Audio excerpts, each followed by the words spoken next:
So as we're looking at these books, and once again we're talking about everything is relating back to a single theme. We started, I think, in the beginning. We were looking in Genesis. We looked at Luke, where Jesus was teaching, and he said, "I'm going to show you things about myself." He taught them about himself in the law and the prophets and the writings, or the Psalms. And so this first 5 books, ending here with Deuteronomy, is that section of the law. And Jesus was teaching those men on the road to Emmaus out of the law about himself. So we know that this has got a lot about Jesus in it. And so to kind of do some more summary in these first 5 books of the Bible, we see 2 main covenants that are described here. We see the covenant that God makes with Abraham, and it's regarding basically multiplying his people, finding favor through him. It's the land keeps coming up, and the land given to Abraham. And then there's this covenant that we're seeing here, mostly from the time of Exodus, when Moses goes to Mount Sinai, gets the law, and Israel becomes a nation. There's this Mosaic covenant, and it's a covenant of blessing through obedience through the law that's given to Moses. And so these 2 main covenants are very important for our understanding of how God is interacting with this nation and how he's revealing himself, because God's revelation to the earth has come in many different ways, but one of his main revealings has been through his interactions with the people that he chose to interact through. And that is this people, the descendants of Abraham. And how he interacts with them and what he does with them shows us his nature, and it's a reflection of what his desires are in regards to salvation, how he plans to save or redeem a people, and it's basically by showing them through the law in this case that they are not equipped, they are not righteous, that they need help, they need to be redeemed. And that's the thing that we see throughout the scriptures. But there's these 2 covenants. Abraham's covenant, which is a forever, perpetual covenant that they will inherit the land, this people will inherit the land. And then there's the Mosaic covenant. And what we see is that the people fail in regards to the Mosaic covenant. They don't live up to the law. In fact, Deuteronomy prophesies over and over again, you're going to fail. You're going to fail. You're going to be rejected by God because of your failure, because you're going to forget God when you get into the land and find the blessings.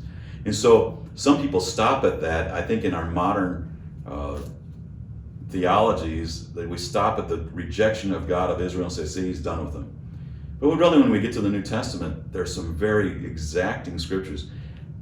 Paul says, has God rejected his people, Israel?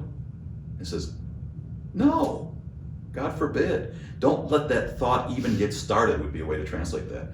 And he summarizes the essence of these 2 different covenants in Romans 11 when he talks about verses 28, 29, that says they, meaning Israel, natural Israel, they are an enemy in regards to the gospel.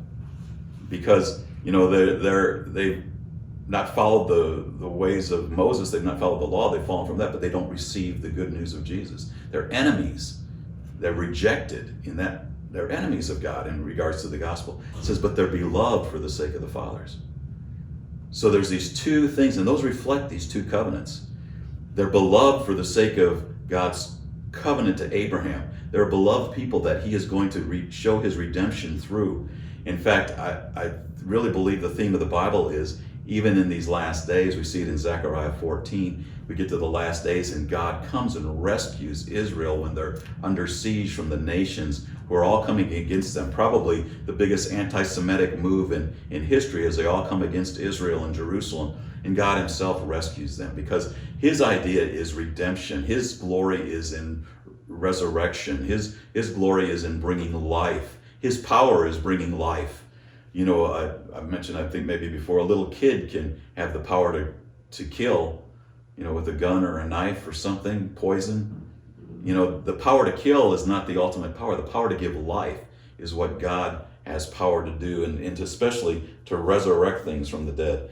So we go on in Deuteronomy, and a lot of things are laid out in chapters 27 and 28 is probably some of the more classic things as the curses and the blessings. You'll be cursed if you do this. You'll be blessed if you do this. And it's just laid out very specific things, names a number of things that go up. And good for you to read. I love reading the book of Deuteronomy. Somebody asked me just the other day, what's your favorite book of the Bible? And I said, probably the one I'm reading at the time. And so whatever, and I was reading 2 Chronicles the other day, and I thought, oh, this can't be anything good in 2 Chronicles. I read 25 chapters of it, and I thought, this is amazing of how God intervenes. But when I look at it, I think, oh man, this is just about kings and falling. And, you don't think, but there's so many amazing things that you can find if you just sit down and read, and you need to do it for yourself. But we get through the blessings and the cursings, and then there's this interesting passage in 29:19. It's talking about, let me start up in 17. It says, moreover, you have seen their abominations and their idols of wood, stone, silver, and gold, which they had with them. Lest there shall be among you a man or a woman or family or tribe whose heart turns away today from the Lord our God to go and serve the gods of those nations. Lest there be among you a root bearing poisonous fruit and wormwood. Here it's talking about, I think we talk here about a root of bitterness that defiles many. Here it's talking about this root of disobedience and false worship and turning to others and rejecting God.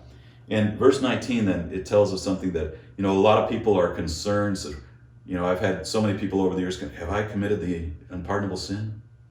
Have I done the thing? And I think if you've got a conscience towards that, I'd say no, probably not. I mean, there's probably no way you've done that you've had an example of the purity and holiness of God, and you said, no, that's not God, that's the devil or something. Well, here in verse 19 is the Old Testament version kind of this. It says, and it shall be when he hears the words of this curse that he will boast, saying, I have peace, though I walk in the stubbornness of my heart, in order to destroy the watered land with the dry. The Lord shall never be willing to forgive him, but rather the anger of the Lord and his jealousy will burn against that man. And every curse which is written in this book will rest on him, and the Lord will blot out his name from under heaven. Whoa. So what it's saying, and I think I'm not exactly sure how this was phrased, but I think they called it the sin of the uplifted arm or upright, that just defiantly, the fist against the Lord and just saying, I don't care what you say.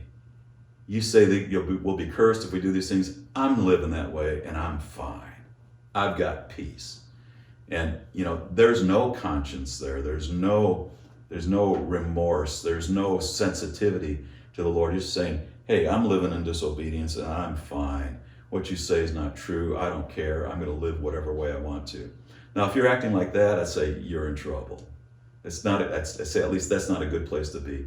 In fact, going back to my own personal conversion experience, I think a year before I really surrendered, I was at a Billy Graham crusade movie. And in the movie, it was called A Time to Run. And it was about a young guy running away from God.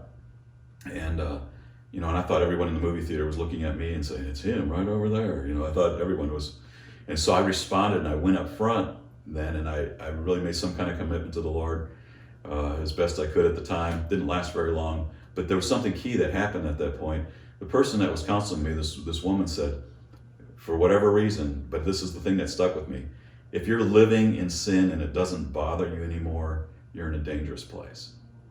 And that's the kind of thing that struck me. And it's like this. If you would get to this hardness where you say, I don't care what you say. I don't care if you say that's cursed. I have peace. And I'm living in disobedience and I have peace.